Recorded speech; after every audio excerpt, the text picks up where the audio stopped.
More than 24 hours on, there's still no sign of a young swimmer missing off Stockton Beach.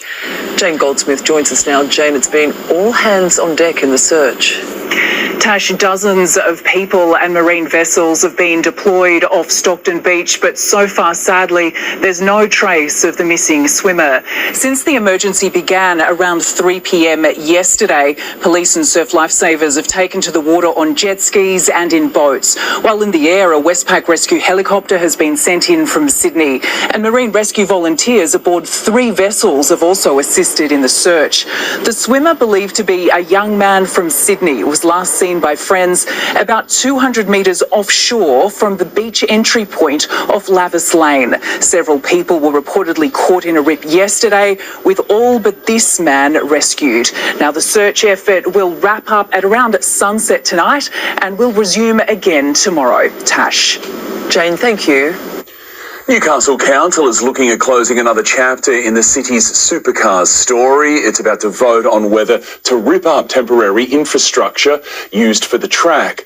But the move has those for and against the Newcastle 500 asking new questions. They've always had a different finish line in sight, but now there's one thing supercars supporters and opponents agree on. I think really there's some explaining to do. Well, this is something that I agree with the supporters. We've been really open with the community and followed community advice around the future of supercars. Last month, Newcastle councillors voted in favour of concluding the city's relationship with supercars and supporting Cessnock's bid for a Wine Country 500.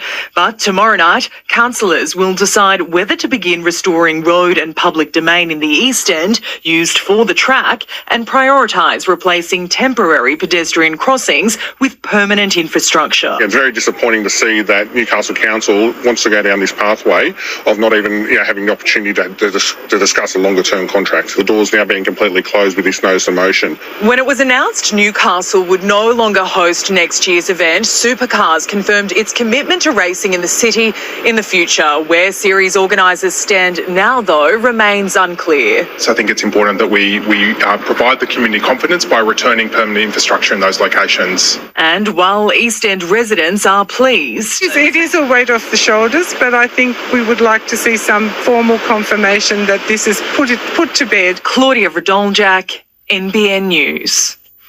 A 23-year-old woman's been arrested after allegedly pushing police officers who were trying to rescue a swimmer at Bondi Beach. A 25-year-old woman was in trouble in the water last night when police were called. She was later taken to hospital in a stable condition. The 23-year-old woman was charged with assault and hindering police and will face court in January. 2 men have been jailed for helping to smuggle almost 200 kilos of drugs into the country inside the headlights of a vintage Bentley. The ice and cocaine, with a street value of $150 million, was found in Sydney in August last year. One of the men was sentenced to at least 3 years and 9 months behind bars, the other at least 18 months. Clever canines are already used to stop drugs and other prohibited items from entering the country and even help find missing people. But now, in an Australian first, detection dogs are being deployed at Lake Macquarie to track down a particularly invasive weed. They're the doggy detectives helping to protect our native habitat, one sniff at a time. Daisy, the Cocker Spaniel, and Henry, the Border Collie, 2 specialised weed-busting machines who have undergone intensive training to track down the Chinese violet. Where is it? With white flowers and purple blotches, it's a rapidly growing perennial creeper which forms dense mats and poses a significant biosecurity hazard in New South Wales. So far, the weed is concentrated in pockets of the hunter. What we're trying to do is make sure that it doesn't get out and keep spreading further, because it's very fast growing and it can really smother and impact the habitat of native plants and native animals. While large infestations are easy to spot, new outbreaks can be hidden amongst the undergrowth, and that's where Daisy and Henry come in. Lake Macquarie Council, local land services and the Hunter Regional Weeds Committee engaging the Conservation Detection Dog Company to undertake the work. I've been in the environmental field for almost 12 years now, so this is a really great extension of what I've been doing for the last, decade or so. And it's just really amazing to be contributing towards really great environmental outcomes and locally as well. Success today, detecting Chinese violet in bushland at Elibana. Good boy.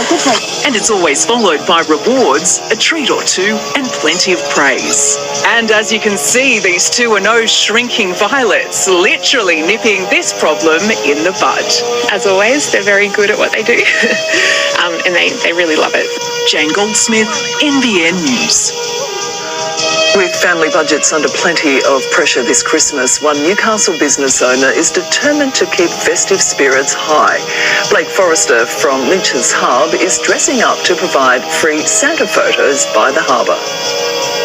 There's probably going to be a lot of local families in the community that are choosing between Santa pictures with the kids and a present for a loved one. So we thought we'd invite Santa down to Lynch's this year, and everybody's got a camera in their pocket these days, so people can just come along and get some family photos.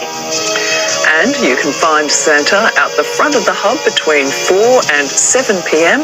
on both December 9 and 10. It's been a little humid for Santa, particularly in the sunshine, showers and storms moving through at times again today. Throughout the Hunter, we reached the low 30s. It was mighty warm indeed, but the southerly swept in along the coast, maxing out temperatures there mostly around the mid to high 20s. More storms expected tomorrow. Details later.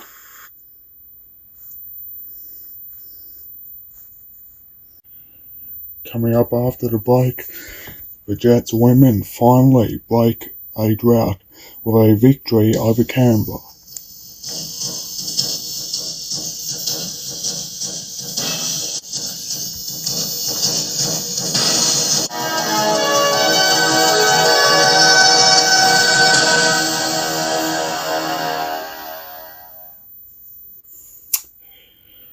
To the A-League women's competition, and the Newcastle Jets are knocking on the door of the women's top 6 after beating Canberra United and breaking a 4-game winless streak. Their two newest signings, Serena Bolden and Emily Van Egmond, showing they now pack plenty of firepower. As Montana Claire reports. Things got off to a flying start in Canberra. United's Michelle Heyman firing off a shot just a minute in. The ever-present Michelle Heyman finds the back of the net. Enter Serena Bolden, the Philippines international, replying for her new club within minutes. She slots it on easily into the back of the net. Soon after, a quick bit of work by Cass Davis and Emily Van Egmond caught United off guard.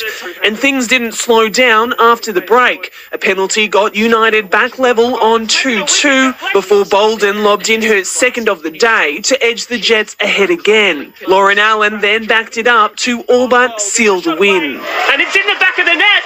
Lauren Allen with a top-stance finish. Despite Vesna Milivojevic completing her brace just before the 90-minute mark. Vesna Milivojevic in the dying stages of this game. The Jets had done enough to break their 4-game losing streak. In other games, Newcastle's Annalee Grove let just one through for Adelaide against the Roar, while Kirsty Fenton missed Sydney FC's 3-2 loss to Melbourne City due to injury. Montana Claire, NBN News. I've got to say the Jets women having a victory against Canberra United was, of course, one of my favourites of all time.